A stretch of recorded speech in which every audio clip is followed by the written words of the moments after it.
En el 6º mes del embarazo de Isabel, Dios envió al ángel Gabriel a Nazaret, a María, comprometida con José, de la descendencia de David. Gabriel le dijo: «Saludos, tú que has sido favorecida. El Señor está contigo». María se turbó, pero Gabriel le explicó que no tuviera miedo. Gabriel anunció a María que concebiría un hijo llamado Jesús, quien sería grande, hijo del Altísimo, y recibiría el trono de David. María, sorprendida, preguntó cómo sería posible, siendo virgen. Gabriel respondió que el Espíritu Santo vendría sobre ella, y el niño sería llamado Hijo de Dios.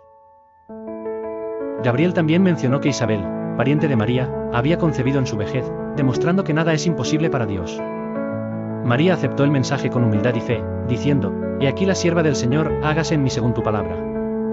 El ángel la dejó. En el Evangelio de Mateo, se relata el anuncio a José. Al enterarse del embarazo de María, José pensó en divorciarse en secreto. Un ángel del Señor se le apareció en sueños, diciéndole que no temiera recibir a María, pues lo concebido en ella era del Espíritu Santo. El ángel en sueños le dijo a José que María daría a luz un hijo llamado Jesús, quien salvaría a su pueblo de sus pecados. Esto cumplía la profecía de Isaías: «Una virgen concebirá y dará a luz un hijo, llamado Emmanuel», que significa Dios con nosotros. José, al despertar, obedeció al ángel, tomó a María como esposa, pero no tuvo relaciones con ella hasta que nació Jesús. El anuncio del nacimiento de Jesús es clave en la historia cristiana, destacando la pureza y obediencia de María y la obra del Espíritu Santo. El nombre de Jesús significa «Dios salva», indicando su misión redentora. Su nacimiento cumple las profecías del Antiguo Testamento, especialmente Isaías 7 y 14, sobre una virgen que daría a luz al Emmanuel. María y José obedecen con fe, aceptando el plan divino. En aquellos días, el emperador romano César Augusto decretó un censo en todo el imperio, para que se registraran todas las personas. Este censo fue el primero que se hizo cuando Quirino era gobernador de Siria. De acuerdo con este decreto, todos tenían que ir a registrarse a su ciudad natal. José se dirigió desde la ciudad de Nazaret en Galilea hasta Belén en Judea, debido a que pertenecía a la casa y linaje de David. Como María, su esposa, también era de la familia de David, ella lo acompañó. Al llegar a Belén, no encontraron lugar en el alojamiento. José y María tuvieron que refugiarse en un establo. Allí, María dio a luz a su hijo, el Hijo de Dios, el Mesías prometido. Ella lo envolvió en pañales y lo acostó en un pesebre, porque no había otro lugar donde pudiera descansar. Esa misma noche, en los campos cercanos, había unos pastores que velaban y cuidaban sus rebaños. De repente, un ángel del Señor se les apareció, rodeado de una gran luz.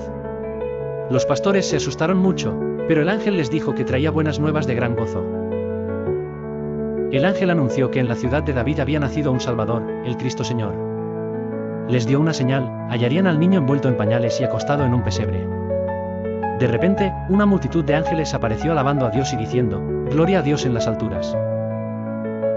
Cuando los ángeles se fueron al cielo, los pastores decidieron ir a Belén para ver lo que había sucedido. Fueron rápidamente a la ciudad y encontraron a María, a José y al niño acostado en el pesebre, tal como les había dicho el ángel. Al ver al niño, los pastores contaron lo que el ángel les había dicho acerca de él. Todos los que oyeron su relato se asombraron, pero María guardaba todas estas cosas, meditándolas en su corazón. Los pastores regresaron glorificando a Dios. Después de que Jesús nació en Belén, en los días del rey Herodes, llegaron unos sabios de Oriente a Jerusalén, preguntando por el rey de los judíos que había nacido. Dijeron que vieron su estrella en el oriente y vinieron a adorarlo. Cuando el rey Herodes oyó esto, se alarmó, y con él toda Jerusalén.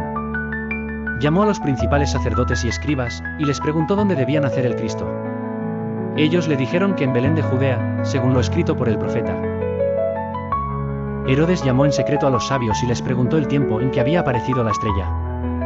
Les envió a Belén y les dijo que buscaran al niño y le informaran para que él también pudiera adorarlo. Los sabios, después de escuchar al rey, siguieron su camino, y la estrella que habían visto en el oriente los guió hasta el lugar donde estaba el niño. Al ver la estrella, se regocijaron con gran alegría. Al entrar en la casa, vieron al niño con su madre María, y, postrándose, lo adoraron. Luego abrieron sus tesoros y le ofrecieron regalos: oro, incienso y mirra. Después de haber sido advertidos en sueños de que no volvieran a Herodes, los sabios regresaron a su país por otro camino. Después de 8 días desde el nacimiento de Jesús, María y José llevaron al niño a ser circuncidado, como lo requería la ley de Moisés. Durante este tiempo, Jesús fue nombrado oficialmente, siguiendo la tradición judía de circuncidar al niño al 8º día y darle su nombre. Según las leyes judías, el hijo primogénito debía ser consagrado al Señor. María y José llevaron a Jesús al templo de Jerusalén para presentarlo ante Dios, ofreciendo el sacrificio prescrito, un par de tórtolas o 2 pichones, permitido para los pobres. En el templo, Simeón, un hombre justo y piadoso, esperaba la consolación de Israel. Guiado por el Espíritu Santo, se le había revelado que no moriría antes de ver al Cristo del Señor. Al ver a Jesús, Simeón se acercó a María y José. Simeón tomó al niño en sus brazos y bendijo a Dios, diciendo que sus ojos habían visto la salvación preparada para todos los pueblos, luz para los gentiles y gloria de Israel. Reconoció a Jesús como la salvación de Dios, cumpliendo las promesas divinas. Después de bendecir a Jesús, Simeón profetizó a María que el niño estaba destinado para la caída y el levantamiento de muchos en Israel, y sería una señal contradicha. Predijo que María sufriría profundamente por el rechazo y crucifixión de su hijo. En el templo también estaba Ana, una profetisa anciana de la tribu de Aser. Viuda durante muchos años, vivía en el templo dedicándose al ayuno y la oración. Al ver a Jesús, Ana dio gracias a Dios y habló del niño a todos los que esperaban la redención. Después de cumplir con la ley del Señor, María y José regresaron a Nazaret, en Galilea. Mientras tanto, Jesús crecía, se fortalecía, y era lleno de sabiduría, con la gracia de Dios sobre él. Después de la visita de los Reyes Magos, un ángel del Señor se apareció a José en un sueño, advirtiéndole que huyera a Egipto con María y Jesús, porque Herodes buscaba al niño para matarlo. Herodes, engañado por los magos, decidió asesinar a todos los niños menores de 2 años en Belén y sus alrededores, temiendo que Jesús amenazara su trono. José obedeció al ángel, huyendo a Egipto con María y Jesús, donde permanecieron hasta la muerte de Herodes, cumpliendo la profecía de Oseas: de Egipto llamé a mi hijo. La matanza de los inocentes ocurrió cuando Herodes ordenó matar a todos los niños de Belén menores de 2 años, cumpliendo la profecía de Jeremías sobre el llanto en Ramá. Tras la muerte de Herodes, un ángel del Señor instruyó a José en un sueño a regresar a Israel con María y Jesús, ya que quienes buscaban al niño habían muerto. José, temiendo a Arquelao, hijo de Herodes, decidió no regresar a Belén, advertido por otro sueño, se estableció en Nazaret, cumpliendo la profecía de que Jesús sería llamado Nazareno. Desde muy joven, Jesús fue criado de acuerdo con las leyes y tradiciones judías. Cuando Jesús tenía 12 años, María y José lo llevaron a Jerusalén para celebrar la fiesta de la Pascua, una de las festividades más importantes para el pueblo judío. Después de la festividad, al regresar a Nazaret, se dieron cuenta de que Jesús no estaba con ellos. Al principio pensaron que estaba entre los otros viajeros, pero después de un día de camino, se dieron cuenta de que no lo encontraban. Angustiados, regresaron rápidamente a Jerusalén y comenzaron a buscarlo por toda la ciudad. Después de 3 días, finalmente lo encontraron en el templo de Jerusalén, donde se había quedado. Estaba sentado en medio de los maestros o doctores de la ley, escuchándolos y haciéndoles preguntas. Todos los que le oían se asombraban de su inteligencia y sus respuestas. Cuando María y José lo encontraron, su madre le expresó su preocupación: «Hijo, ¿por qué nos has hecho esto? Tu padre y yo te hemos buscado con angustia». A lo que Jesús respondió: «¿Por qué me buscabais? ¿No sabíais que en los negocios de mi padre me es necesario estar?». Aunque no entendieron completamente su respuesta, reconocieron la sabiduría de Jesús. Después de este incidente, Jesús regresó con ellos a Nazaret, donde vivió en obediencia a sus padres. Y Jesús crecía en sabiduría, en estatura y en gracia para con Dios y los hombres. Después de este suceso en el templo, la Biblia no ofrece más detalles acerca de la vida de Jesús durante su adolescencia y juventud.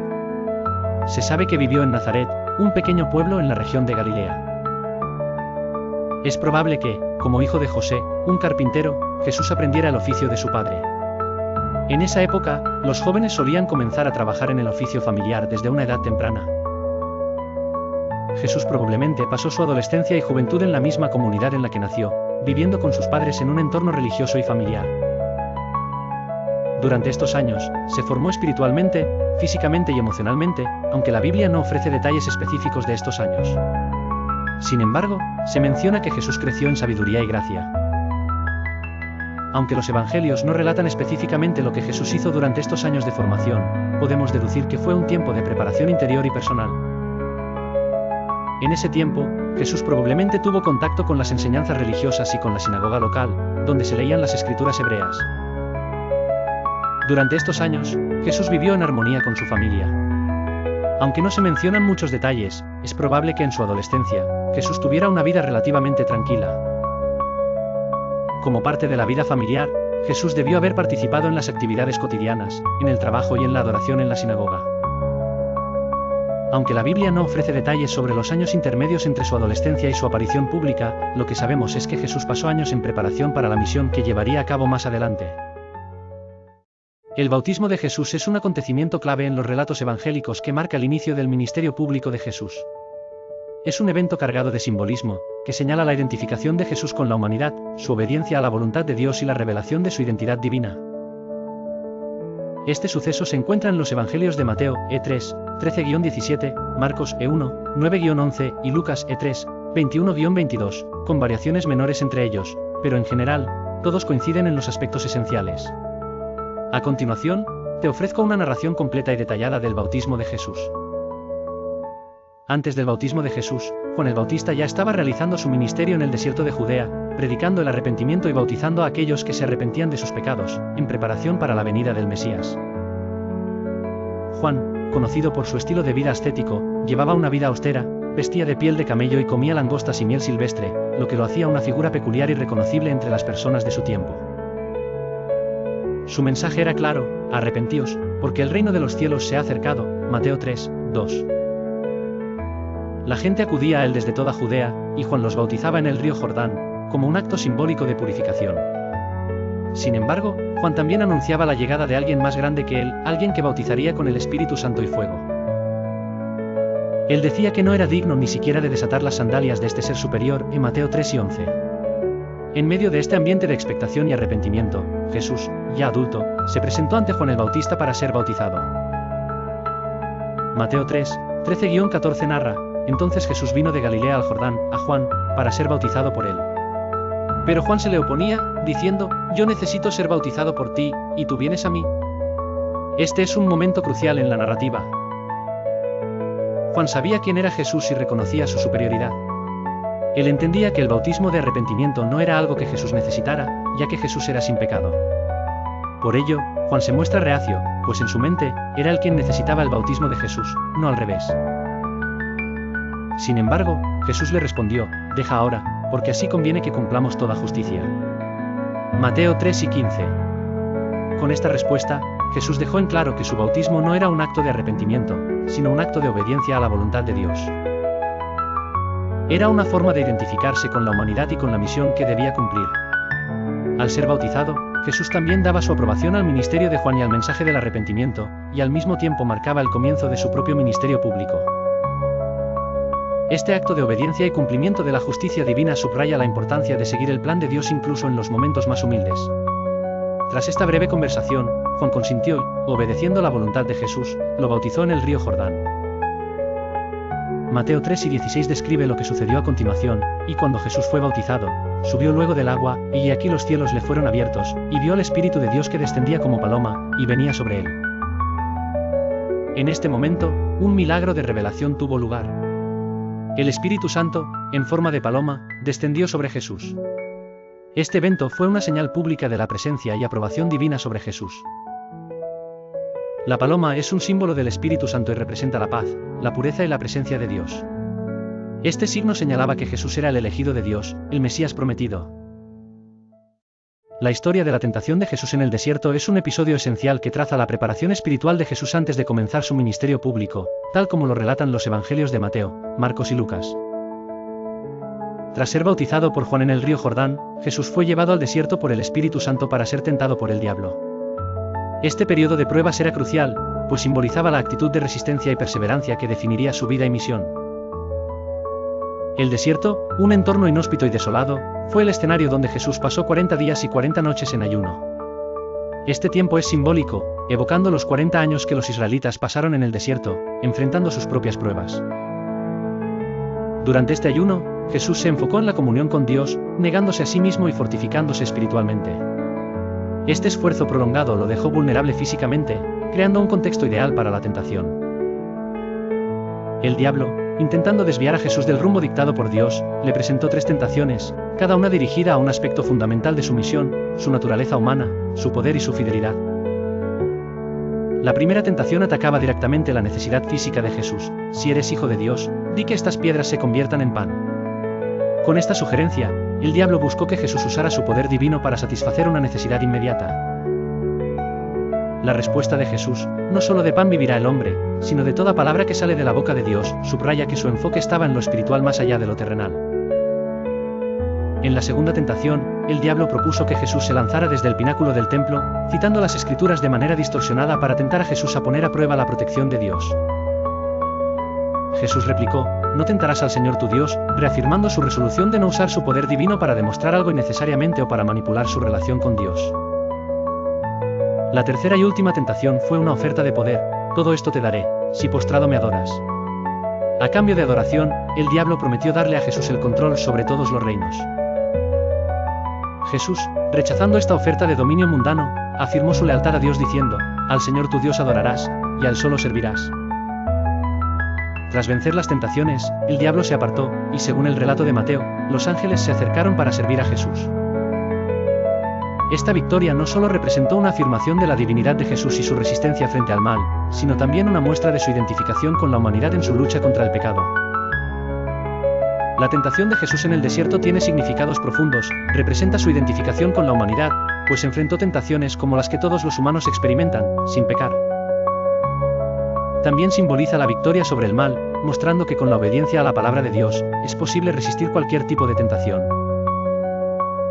Finalmente, es un recordatorio y enseñanza de la importancia de la fe y la preparación espiritual como herramientas esenciales para enfrentar las adversidades del destino. El inicio del ministerio de Jesús marca un capítulo transformador en la historia, donde su enseñanza y actos empiezan a delinear el camino hacia el reino de Dios. Todo comienza después de que Jesús supera las tentaciones en el desierto, confirmando su misión con el bautismo y la proclamación del Espíritu Santo. La noticia del encarcelamiento de Juan el Bautista juega un papel fundamental. Juan, como precursor de Jesús, finaliza su misión terrenal dando paso al ministerio de Jesús. Este momento es registrado en los evangelios de Mateo, Marcos y Lucas. Tras enterarse del arresto de Juan, Jesús se traslada a Galilea, moviéndose estratégicamente a Capernaum, que se convierte en la base de sus primeras predicaciones. Jesús adopta y transforma el mensaje de Juan de arrepentimiento, anunciando la cercanía del reino de Dios. Su llamado resuena en toda Galilea con un mensaje de urgencia y esperanza. El relato evangélico nos sitúa en el mar de Galilea, donde Jesús comienza a formar su círculo íntimo de discípulos.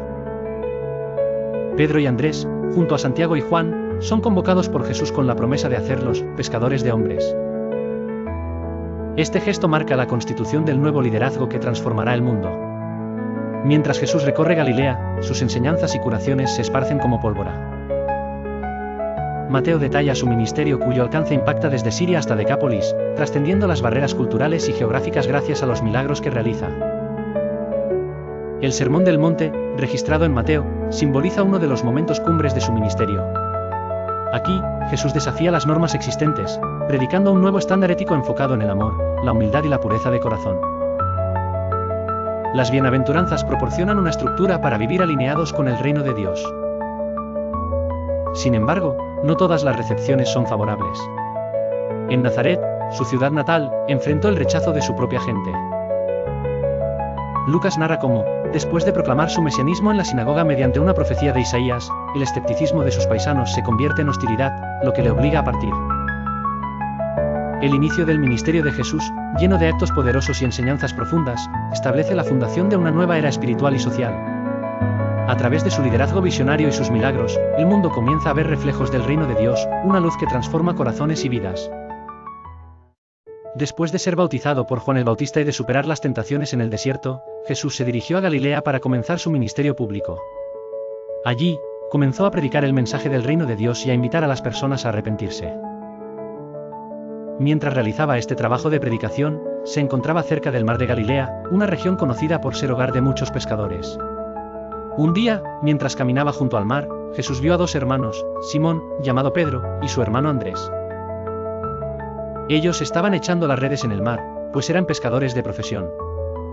Mateo 4, 18-19 narra el momento, y Jesús, andando junto al mar de Galilea, vio a dos hermanos, a Simón, llamado Pedro, y a su hermano Andrés, que echaban la red en el mar, porque eran pescadores.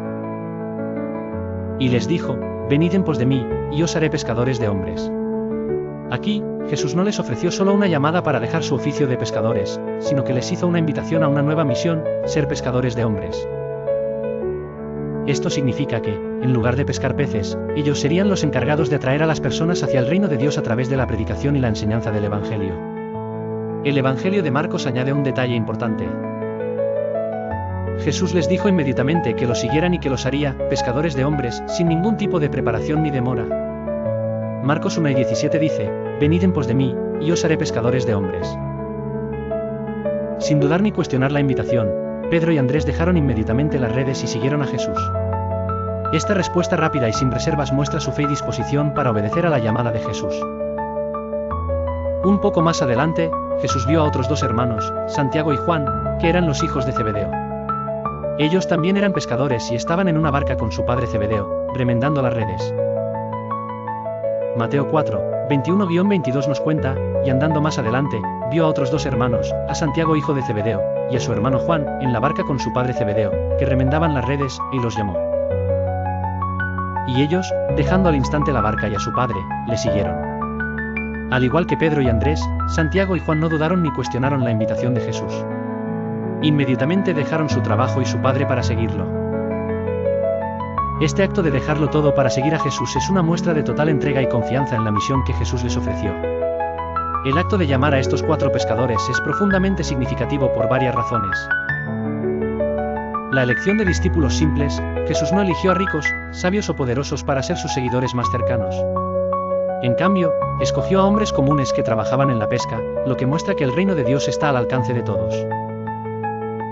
Un llamado directo y personal. La invitación de Jesús a seguirlo no fue una invitación general, sino que fue un llamado directo y personal. Cada uno de estos hombres fue elegido específicamente para acompañar a Jesús en su misión. Un cambio radical de vida. Para los discípulos, seguir a Jesús significaba dejar atrás su vida anterior. Dejar sus trabajos y su familia para seguir a un maestro itinerante era un paso radical. Sin embargo, decidieron abandonar todo para seguir la nueva misión que Jesús les ofreció. Pescadores de hombres. El título de Pescadores de hombres tiene una gran profundidad teológica. Jesús les estaba ofreciendo la oportunidad de ser parte de un ministerio divino que traería salvación a las personas. En lugar de pescar peces, ellos serían llamados a capturar corazones para el reino de Dios. Los milagros y enseñanzas de Jesús son dos aspectos clave de su ministerio que demuestran su divinidad, su autoridad y su mensaje de salvación. Estos elementos fueron fundamentales para atraer a las multitudes y para revelar el poder de Dios en la tierra. Milagros de Jesús. Los milagros de Jesús fueron señales visibles del poder divino que él tenía. A través de ellos, Jesús mostró su autoridad sobre la naturaleza, la enfermedad, los demonios y la muerte, lo que validaba su mensaje y su identidad como el Hijo de Dios. Sanaciones. Jesús sanó a muchas personas de diversas enfermedades, como el ciego de nacimiento, los leprosos, y aquellos con parálisis o enfermedades graves. Estos milagros no solo mostraban su poder, sino que también ilustraban su compasión por el sufrimiento humano. Resurrecciones. Jesús resucitó a personas de entre los muertos, como a Lázaro, el hijo de la viuda de Naín y la hija de Jairo. Estas resurrecciones mostraban su poder sobre la muerte y prefiguraban su propia resurrección, mostrando su autoridad para dar vida eterna. Milagros sobre la naturaleza. Jesús calmó una tormenta en el mar, multiplicó los panes y los peces para alimentar a miles de personas, y caminó sobre el agua. Estos milagros mostraban que él tenía poder sobre las fuerzas naturales y que la creación obedecía a su voluntad. Liberación de demonios. Jesús liberó a personas poseídas por demonios, como el hombre endemoniado de Gádara. Estos milagros demostraban que Jesús tenía autoridad sobre el reino espiritual y podía liberar a los oprimidos por el mal. Las enseñanzas de Jesús fueron el núcleo de su ministerio. A través de ellas, transmitió el mensaje del reino de Dios, la salvación, y el amor incondicional de Dios hacia la humanidad. El Sermón del Monte. Jesús enseñó a las multitudes sobre las bienaventuranzas, la importancia de la humildad, la misericordia, la pureza de corazón y la paz. Este sermón fue una introducción a los principios del reino de Dios. La parábola del buen samaritano. Jesús enseñó sobre la importancia de amar a nuestro prójimo, incluso a aquellos considerados enemigos o extraños. Esta parábola enfatizó que el amor no debe tener fronteras y que debemos actuar con compasión. El mandamiento del amor. Jesús enseñó que el gran mandamiento era amar a Dios con todo el corazón y amar al prójimo como a uno mismo. Jesús resumió toda la ley en estos dos mandamientos, enseñando que el amor verdadero es la base de la vida cristiana. la parábola del hijo pródigo, Jesús contó la historia de un hijo que se aleja de su padre y, al arrepentirse, es recibido con amor y perdón. Esta parábola mostró la grandeza de la misericordia de Dios, dispuesto a perdonar a los arrepentidos. El reino de Dios. Jesús enseñó muchas parábolas sobre el reino de Dios, como la parábola de la semilla de mostaza, que comparaba el reino con algo pequeño que crece y se expande. Estas enseñanzas mostraban que el reino de Dios es espiritual. Los milagros de Jesús fueron signos visibles que validaban su autoridad y su mensaje, mostrando su poder sobre la naturaleza, la enfermedad, el mal y la muerte. Los milagros no solo ayudaban a las personas, sino que también confirmaban que Jesús era el Mesías. Las enseñanzas de Jesús eran instrucciones para vivir según los principios del reino de Dios. Mientras que los milagros mostraban el poder de Dios en acción, las enseñanzas de Jesús llamaban a las personas a cambiar sus corazones y actitudes. Los milagros no solo servían para sorprender o impresionar, sino que tenían un propósito pedagógico. A través de los milagros, Jesús demostraba los principios que enseñaba, mostrando que el reino de Dios trae restauración y vida nueva. El inicio del ministerio de Jesús marca un capítulo transformador en la historia, donde su enseñanza y actos empiezan a delinear el camino hacia el reino de Dios. Todo comienza después de que Jesús supera las tentaciones en el desierto, confirmando su misión con el bautismo y la proclamación del Espíritu Santo. La noticia del encarcelamiento de Juan el Bautista juega un papel fundamental. Juan, como precursor de Jesús, finaliza su misión terrenal dando paso al ministerio de Jesús. Este momento es registrado en los evangelios de Mateo, Marcos y Lucas. Tras enterarse del arresto de Juan, Jesús se traslada a Galilea, moviéndose estratégicamente a Capernaum, que se convierte en la base de sus primeras predicaciones. Jesús adopta y transforma el mensaje de Juan de arrepentimiento, anunciando la cercanía del reino de Dios. Su llamado resuena en toda Galilea con un mensaje de urgencia y esperanza. El relato evangélico nos sitúa en el mar de Galilea, donde Jesús comienza a formar su círculo íntimo de discípulos. Pedro y Andrés, junto a Santiago y Juan, son convocados por Jesús con la promesa de hacerlos pescadores de hombres. Este gesto marca la constitución del nuevo liderazgo que transformará el mundo. Mientras Jesús recorre Galilea, sus enseñanzas y curaciones se esparcen como pólvora. Mateo detalla su ministerio cuyo alcance impacta desde Siria hasta Decápolis, trascendiendo las barreras culturales y geográficas gracias a los milagros que realiza. El Sermón del Monte, registrado en Mateo, simboliza uno de los momentos cumbres de su ministerio. Aquí, Jesús desafía las normas existentes, predicando un nuevo estándar ético enfocado en el amor, la humildad y la pureza de corazón. Las bienaventuranzas proporcionan una estructura para vivir alineados con el reino de Dios. Sin embargo, no todas las recepciones son favorables. En Nazaret, su ciudad natal, enfrentó el rechazo de su propia gente. Lucas narra cómo, después de proclamar su mesianismo en la sinagoga mediante una profecía de Isaías, el escepticismo de sus paisanos se convierte en hostilidad, lo que le obliga a partir. El inicio del ministerio de Jesús, lleno de actos poderosos y enseñanzas profundas, establece la fundación de una nueva era espiritual y social. A través de su liderazgo visionario y sus milagros, el mundo comienza a ver reflejos del reino de Dios, una luz que transforma corazones y vidas. Después de ser bautizado por Juan el Bautista y de superar las tentaciones en el desierto, Jesús se dirigió a Galilea para comenzar su ministerio público. Allí, comenzó a predicar el mensaje del reino de Dios y a invitar a las personas a arrepentirse. Mientras realizaba este trabajo de predicación, se encontraba cerca del mar de Galilea, una región conocida por ser hogar de muchos pescadores. Un día, mientras caminaba junto al mar, Jesús vio a dos hermanos, Simón, llamado Pedro, y su hermano Andrés. Ellos estaban echando las redes en el mar, pues eran pescadores de profesión. Mateo 4, 18-19 narra el momento, y Jesús, andando junto al mar de Galilea, vio a dos hermanos, a Simón, llamado Pedro, y a su hermano Andrés, que echaban la red en el mar, porque eran pescadores. Y les dijo, venid en pos de mí, y os haré pescadores de hombres.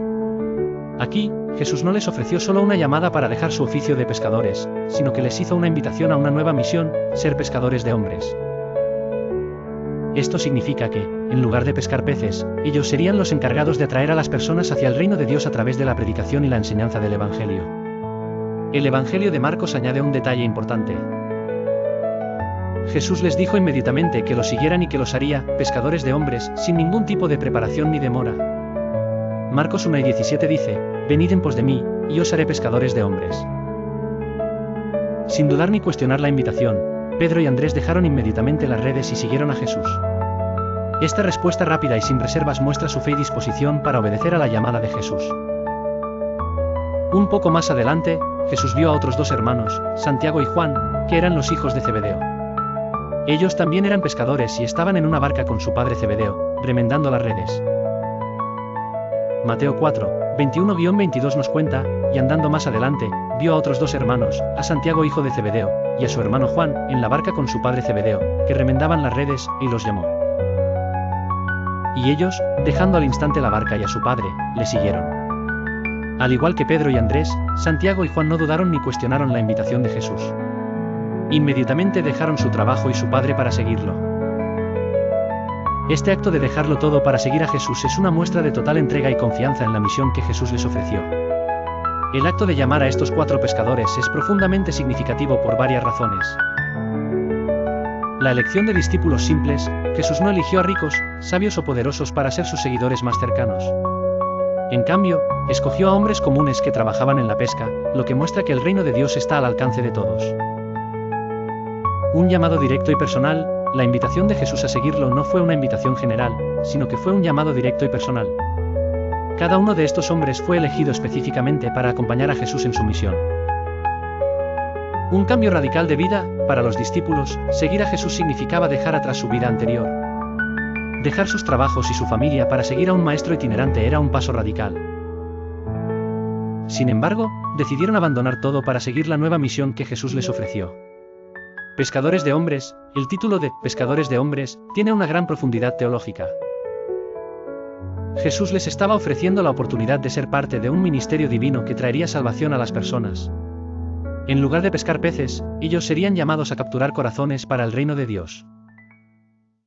Los milagros y enseñanzas de Jesús son 2 aspectos clave de su ministerio que demuestran su divinidad, su autoridad y su mensaje de salvación. Estos elementos fueron fundamentales para atraer a las multitudes y para revelar el poder de Dios en la tierra. Milagros de Jesús. Los milagros de Jesús fueron señales visibles del poder divino que él tenía. A través de ellos, Jesús mostró su autoridad sobre la naturaleza, la enfermedad, los demonios y la muerte, lo que validaba su mensaje y su identidad como el Hijo de Dios.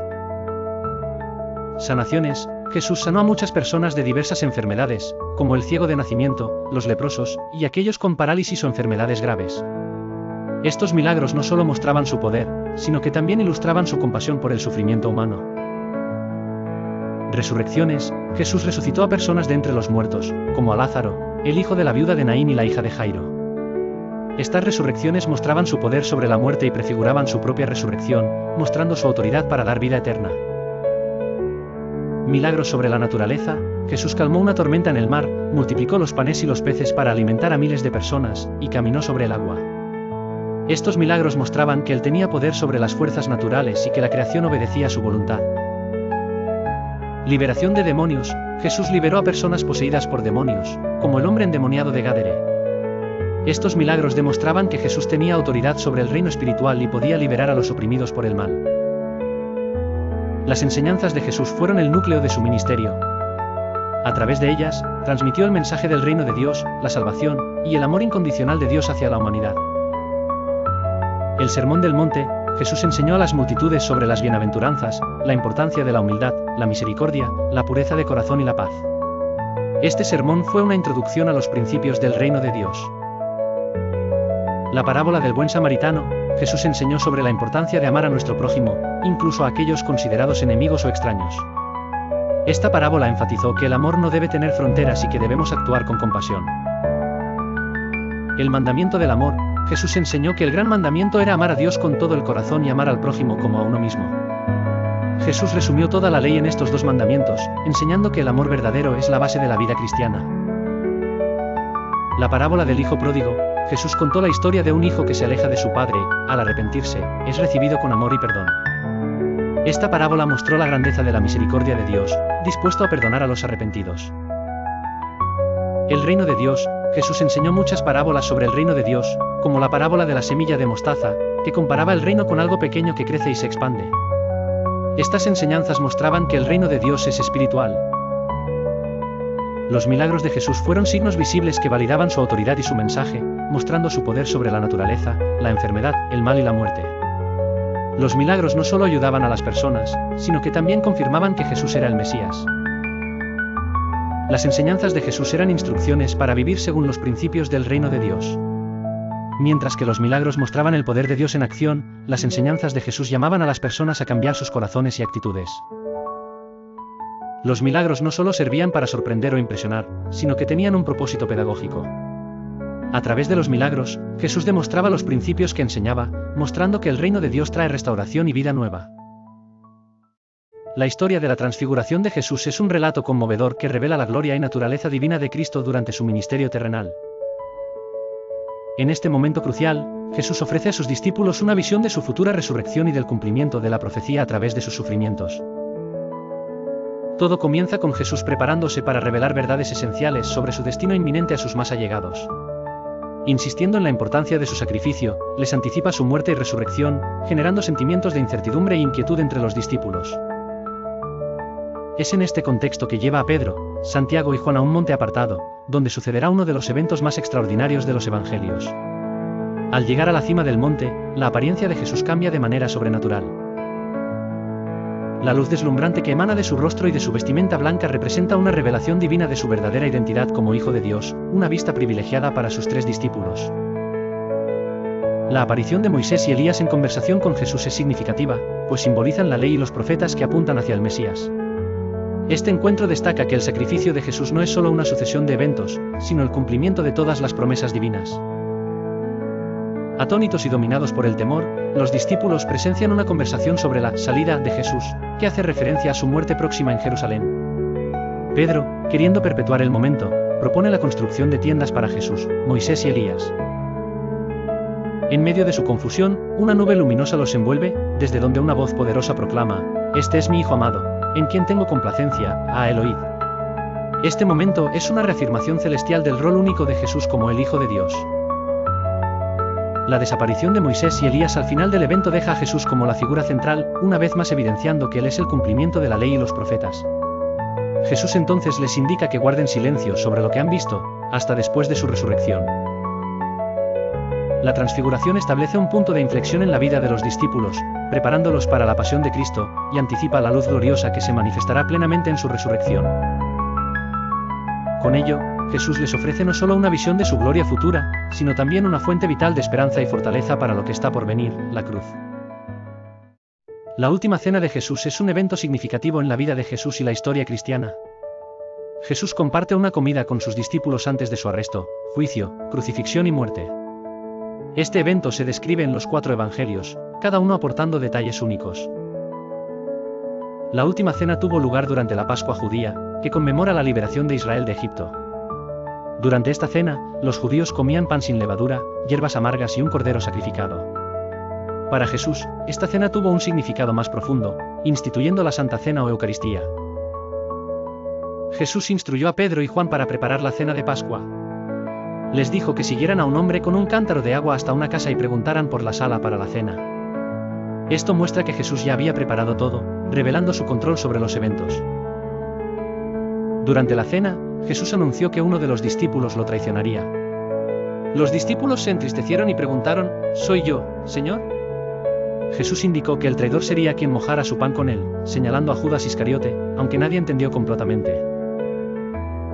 Antes de la comida, Jesús lavó los pies de sus discípulos, un acto de humildad reservado para siervos. Pedro se mostró reacio, pero Jesús le explicó que era necesario. Este acto enseñó sobre el servicio y la humildad, instando a los discípulos a hacer lo mismo entre ellos.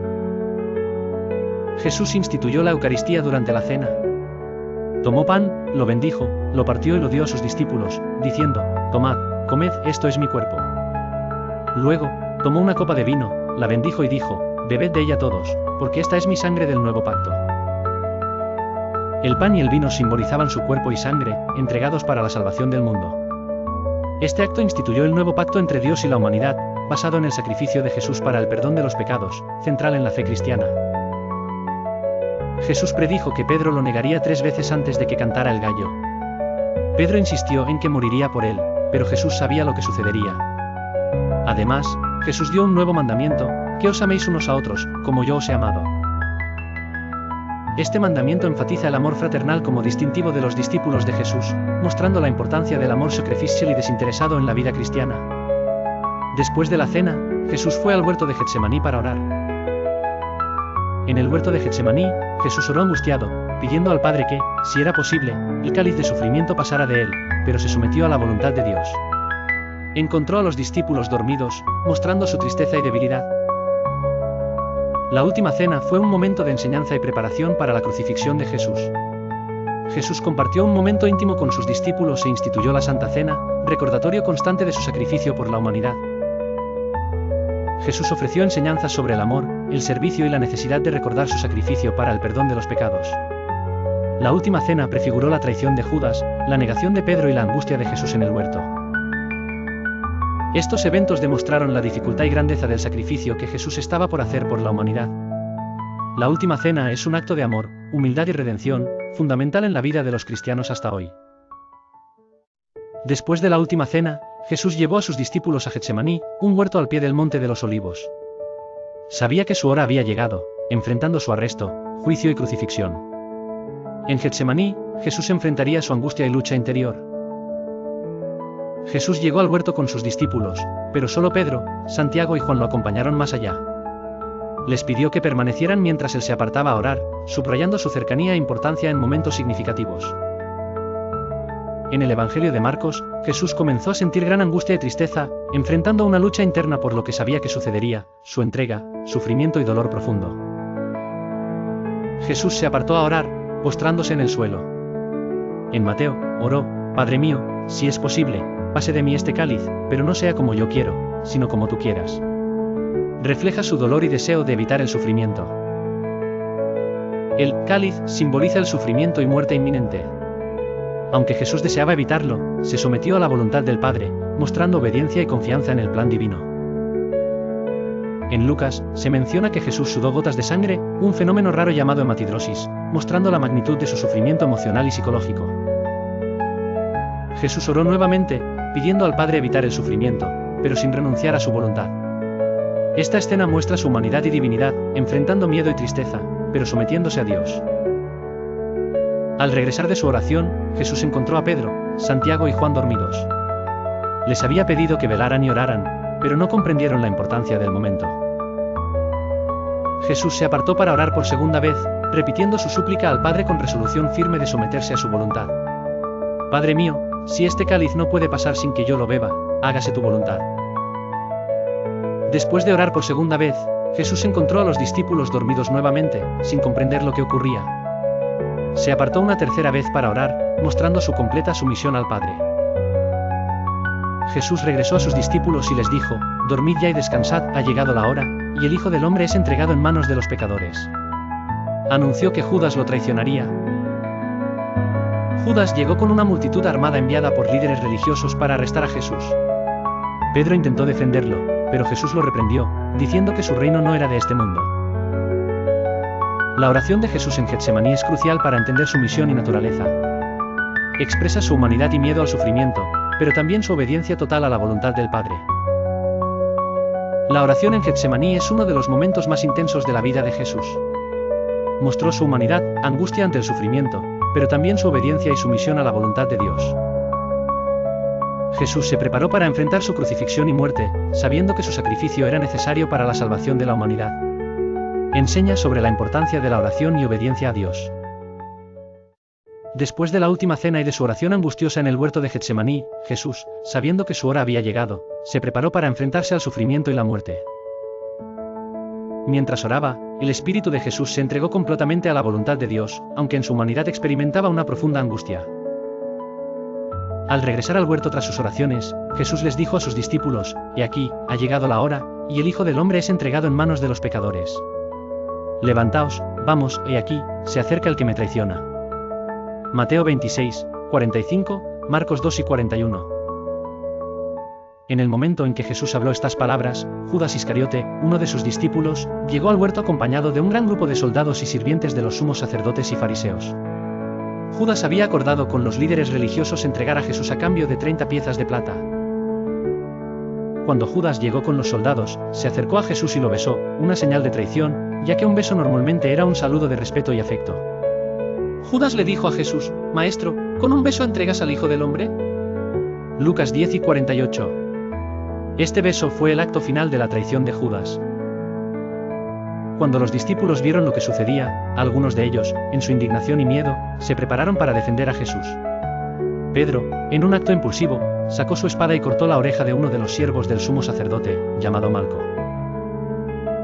Jesús, sin embargo, reprendió a Pedro, diciendo: «Vuelve tu espada a su lugar, porque todos los que tomen espada, a espada perecerán». Mateo 26, 52. Luego, Jesús tocó la oreja de Malco y lo sanó, en Lucas 10 y 51. Jesús añadió: «¿Acaso pensáis que no puedo rogar a mi Padre, y que Él no me daría más de 12 legiones de ángeles? Pero, ¿cómo se cumplirían las escrituras de que es necesario que así suceda?».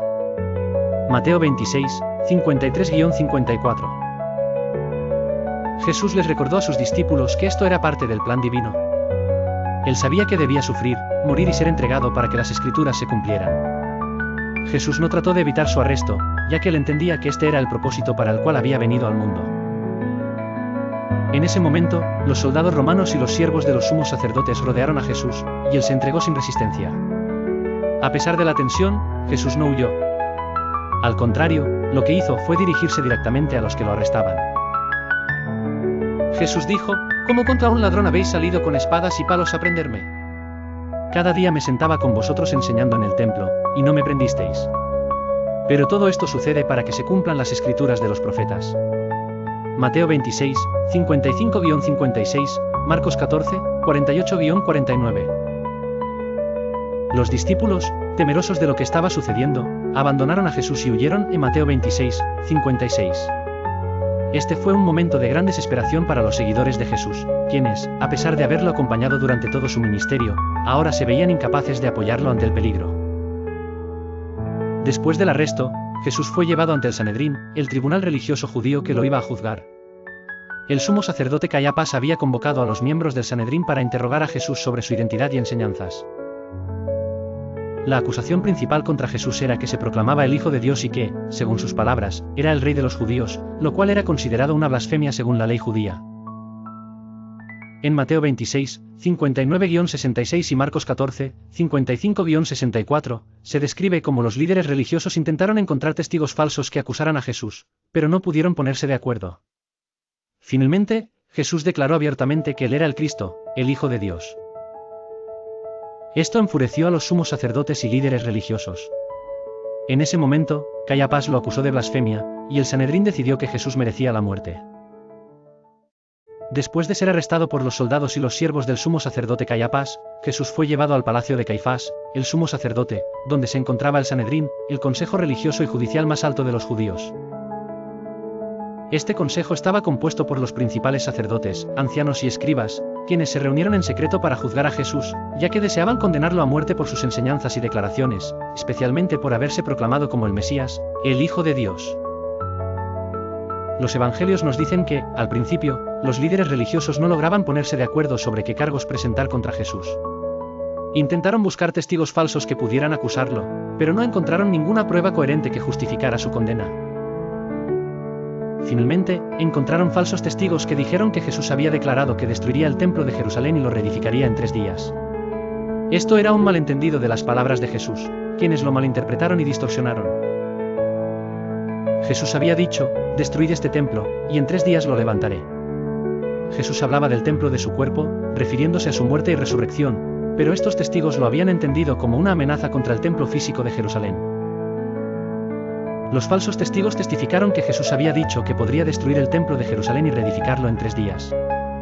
Sin embargo, Jesús no respondió a estas acusaciones, lo cual llevó a los líderes del Sanedrín a frustrarse aún más. Finalmente, el sumo sacerdote Caifás se levantó y, dirigiéndose directamente a Jesús, le hizo una pregunta crucial. Caifás le preguntó: ¿No respondes nada? ¿Qué testifican estos contra ti? Pero Jesús guardó silencio. Ante este silencio, Caifás, irritado, le dijo: «Te conjuro por el Dios viviente que nos digas si eres el Cristo, el Hijo de Dios». Aquí, Jesús finalmente habló, afirmando su identidad como el Mesías y el Hijo de Dios. Jesús respondió: «Tú lo has dicho. Y os digo que desde ahora veréis al Hijo del Hombre sentado a la diestra del poder y viniendo sobre las nubes del cielo». Esta fue una clara afirmación de su identidad, considerada como blasfemia. Al escuchar esta afirmación, todos los miembros del Sanedrín reaccionaron con indignación. Caifás rasgó su vestidura, un acto simbólico que representaba una grave ofensa o blasfemia, y gritó: «Ha blasfemado. ¿Qué necesidad tenemos de más testigos?». En ese momento, todos los miembros del consejo consideraron que Jesús debía ser condenado a muerte por sus palabras. El Sanedrín declaró: «¿Qué más testigos necesitamos? Nosotros mismos lo hemos oído de su propia boca». Después de que Jesús fue condenado, los soldados comenzaron a burlarse de él. Se describe como los guardias lo escupieron, le dieron bofetadas y lo golpearon, diciéndole: «Profetiza, Cristo. ¿Quién es el que te golpeó?». Mientras todo esto sucedía en el palacio de Caifás, Pedro estaba en el patio, observando lo que sucedía desde lejos. Cuando se acercó una sirvienta, ella lo reconoció y le preguntó si era uno de los seguidores de Jesús. Pedro, temeroso de ser arrestado, negó conocer a Jesús 3 veces, como Jesús había predicho en la última cena. Después de la tercera negación, un gallo cantó, y Pedro recordó las palabras de Jesús, lo que le causó un profundo remordimiento y lloró amargamente. El juicio ante el Sanedrín fue una burla de la justicia. Fue llevado a cabo durante la noche, fuera del marco legal permitido para un juicio, ya que los juicios públicos debían celebrarse de día y no por la noche. Después de la condena de Jesús, el Sanedrín lo entregó a los romanos para que se encargaran de la ejecución, ya que los judíos no tenían autoridad para llevar a cabo sentencias de muerte bajo la ocupación romana. Después de ser condenado por el Sanedrín por blasfemia, Jesús fue entregado a los soldados romanos para ser llevado ante Poncio Pilato, el gobernador romano de Judea, porque los líderes judíos no tenían autoridad para ejecutar una pena de muerte. La acusación de blasfemia que pesaba sobre Jesús no era suficiente para una condena romana, por lo que los líderes religiosos tenían que presentar acusaciones que pudieran ser consideradas criminales por los romanos. El Sanedrín acusó a Jesús de pretender ser el rey de los judíos, lo cual se veía como una amenaza al dominio romano y a la paz del imperio. Esta acusación tenía un peso mayor ante Pilato, ya que cualquier pretensión de rebelión contra Roma podía ser castigada severamente. Jesús fue llevado ante Pilato, quien lo interrogó sobre las acusaciones. Cuando Jesús se presentó ante Pilato, el gobernador romano le preguntó directamente: ¿Eres tú el rey de los judíos? Mateo 27, 11, Marcos 15, 2. Jesús respondió de manera afirmativa, pero aclaró el significado de su reinado en términos espirituales, no políticos: «Tú lo has dicho», Mateo 27, 11. Pilato, sorprendido por la serenidad y calma de Jesús, no encontró en él una amenaza directa. Además, cuando Pilato vio que Jesús no respondía a las acusaciones de los líderes religiosos, se extrañó aún más. Jesús guardó silencio ante muchas de las acusaciones que se presentaban en su contra, lo cual molestó a los sacerdotes y líderes judíos. Los sumos sacerdotes y los ancianos del pueblo acusaron a Jesús de varias cosas, pero Pilato no pudo encontrar un motivo para condenarlo a muerte. Sin embargo, los líderes religiosos insistían, acusándolo de ser un subversivo. Mientras Pilato trataba de decidir qué hacer, recibió un mensaje de su esposa, quien le envió un recado: «No tengas nada que ver con ese justo, porque hoy he sufrido mucho en sueños a causa de él», Mateo 27, 19. La presión de los líderes religiosos y el pueblo lo empujaron a tomar una decisión. En la festividad de la Pascua, Pilato tenía la costumbre de liberar a un prisionero, como muestra de buena voluntad hacia el pueblo judío. Aprovechando esta costumbre, Pilato les ofreció al pueblo la opción de liberar a Jesús o a Barrabás, un criminal peligroso que había sido arrestado por insurrección y asesinato. Pilato pensaba que el pueblo escogería liberar a Jesús. Sin embargo, los líderes religiosos comenzaron a persuadir a la multitud para que pidieran la liberación de Barrabás en lugar de Jesús. Pilato les preguntó a los líderes qué debían hacer con Jesús, a lo que la multitud respondió: «Crucifícalo». Pilato, sorprendido por la dureza de la respuesta, les preguntó: «¿Qué mal ha hecho?». Mateo 27, 23. Pero la multitud gritaba aún más fuerte: «¡Crucifícalo!».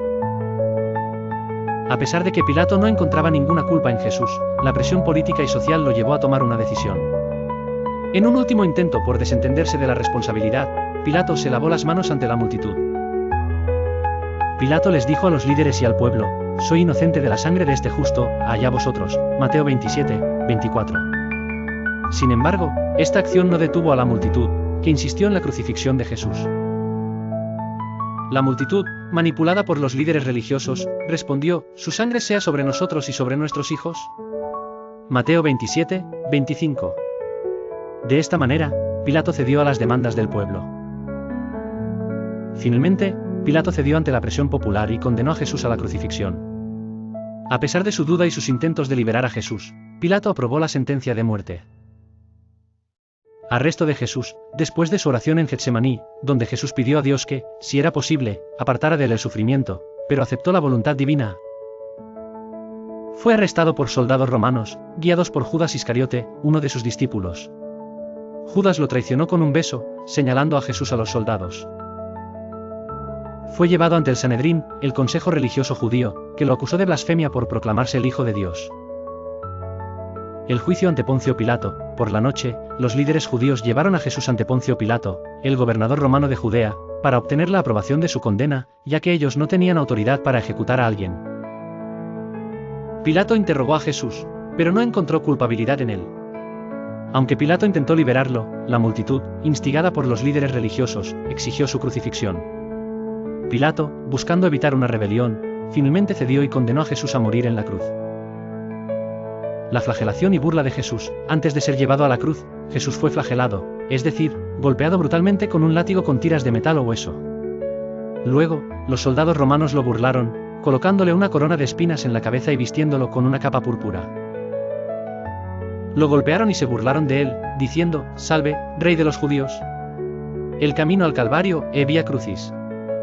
Después de la flagelación y la burla, Jesús fue obligado a cargar su propia cruz hacia el Gólgota, también conocido como el Calvario, el lugar de su ejecución. Debido a su debilidad por las torturas sufridas, Jesús no pudo cargar la cruz por completo, por lo que un hombre llamado Simón de Cirene fue obligado a ayudarle. La crucifixión. Al llegar al Gólgota, Jesús fue clavado en la cruz junto a dos ladrones, uno a su derecha y otro a su izquierda. La cruz fue levantada y colocada en posición vertical, lo que provocó una intensa agonía física en Jesús. Mientras tanto, la multitud se burlaba de él, retándolo a que se salvara si realmente era el Hijo de Dios. Las últimas palabras de Jesús. Mientras colgaba de la cruz, Jesús pronunció varias frases significativas. «Padre, perdónalos, porque no saben lo que hacen». Pidiendo perdón por aquellos que lo estaban crucificando, te aseguro que hoy estarás conmigo en el paraíso. A uno de los ladrones que se arrepintió y creyó en él: «Mujer, he ahí tu hijo». Dirigiéndose a su madre, María, y a su discípulo Juan: «Padre, en tus manos encomiendo mi espíritu».